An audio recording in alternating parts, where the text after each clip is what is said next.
আসসালামু আলাইকুম। হে জগতবাসী, আমি নুসরাত জাহান সামিয়া আবারও আপনাদের সামনে হাজির হইলাম বিশ্বআধ্যাত্মিক জ্ঞান সঞ্চার দরবার শরীফ হইতে আমার পিতা শামীম আলী চিশতির লেখা একটি গ্রন্থ। সেই গ্রন্থটির নাম হলো শরীয়তের পেট থেকে হাকিকত এবং মারিফতকে উদ্ধার। সেই গ্রন্থটির একটি আলোচনা আপনাদের শোনাবো আজকে আমি আপনাদের যে আলোচনাটি শোনাবো সেই আলোচনাটির হেডলাইন হলো একজন কামিল পীরের হাতে বায়াত হইয়া প্রেম সাধনার মাধ্যমে আল্লাহকে লাভ করা যায়। এই নিয়ে কিছু তত্ত্ব আলোচনা। আল্লাহ তাআলাকে লাভ করিতে হইলে সর্বপ্রথম পীর কেবলার প্রতি অধিক ভয় ভক্তি প্রেম রাখিতে হবে। তাহলে রাসূলের প্রতি ভয় ভক্তি ও প্রেম রাখা হবে। পীরকে পীর মনে করে বসে থাকলে হবে না, মনে করতে হবে আমার সামনে আমার খোদা বসিয়া আছেন। কেননা মুমিনের কালবেই আল্লাহ বসিয়াছে। কোনো শিষ্য ভক্তের কাছে পীরকে দেখলে বা স্মরণ করলে চোখে পানি চলিয়ে আসে। স্মরণ করলেই যেন শরীর কাঁপতে থাকে। গুরুকে ছাড়া যেন ভক্তটি অসহায় হইয়া যায়। গুরুকে ছাড়া এই পৃথিবীতে আপন বলতে আর কেহই নাই, আর কিছুই নাই। তখনই রাসূলের বাণী, যে ভক্ত গুরুর জন্য ফানাফিল্লা হইল সে ভক্ত যেন আমি রাসূলের জন্যই ফানাফিল্লা হইল। আর আমার আল্লাহ বলেন, আমার রাসূলের জন্য যে ফানাফিল্লা হইল সে যেন আমি আল্লাহর জন্যই ফানাফিল্লা হইল। প্রেমে যিনি সর্বদা মুর্শিদের প্রতি ফানাফিল্লা হইয়া থাকে তাহার আর কিসের সাধন।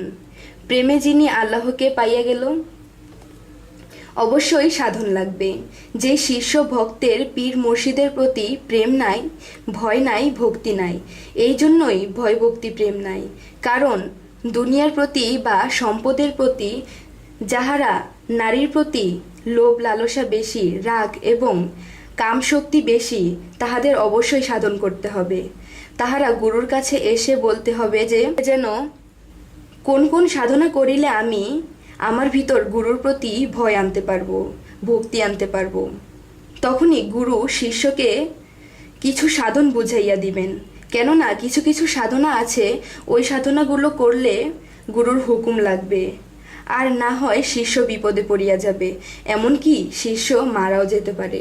তাই খুব সাবধান। কিছু সাধনার নাম: রেচক সাধনা, পূরক সাধনা, কুম্ভক সাধনা, চিক সাধনা এবং গুরুর রূপে ধ্যান সাধনা। ছয় লতিফা ধারে ধারে দম আগুনে যেজন পুরে, গুরুর রূপ রাখিয়া ঘুরে, পরমাত্মায় জাগ্রত হইয়া ফিরে। এখনই একজন ভক্তের পরমাত্মায় জাগ্রত হয়, তখনই ভক্তের ভিতরে ভয়ভক্তি প্রেম আসিয়া যায়। কাম ক্রোধ লোভ মোহ মায়া মধুর্য কমিয়ে আসতে থাকে। তখনই ভক্ত গুরুকে দেখলে কাঁদিয়া ফেলে, দূর থেকে স্মরণ করলেও কাঁপতে থাকে। ভিতরে গুরুর প্রেমের ঢেউ উঠিয়া যায়। এই প্রেমের ঢেউ থাকলেই ফানাফিল্লায় চলে যায়।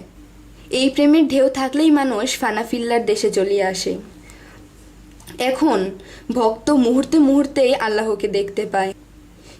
আল্লাহ যেমন দুধের মধ্যে ঘি হিসেবে, দুধের মধ্যে ঘি রূপে মিশিয়ে আছে ভক্তের মধ্যে, তখনই গুরুর দেওয়া সাধনগুলো করলে আল্লাহকে আলাদা করিয়া দেখল। আল্লাহ তাআলার সাধকদের উপর সহায় হোক। আল্লাহ সর্ববিষয়ে সর্বশক্তিমান। আমাদের চ্যানেলের আলোচনাগুলো আপনাদের ভালো লাগলে আমাদের চ্যানেলটিকে সাবস্ক্রাইব করুন। সাবস্ক্রাইব করে আমাদের সাথেই থাকুন, যাতে করে আমাদের পরবর্তী ভিডিওগুলো আপনারা সবার আগে পান। এই বলে আমি আমার আলোচনা শেষ করছি। সকলে ভালো থাকবেন, সুস্থ থাকবেন। আল্লাহ হাফেজ।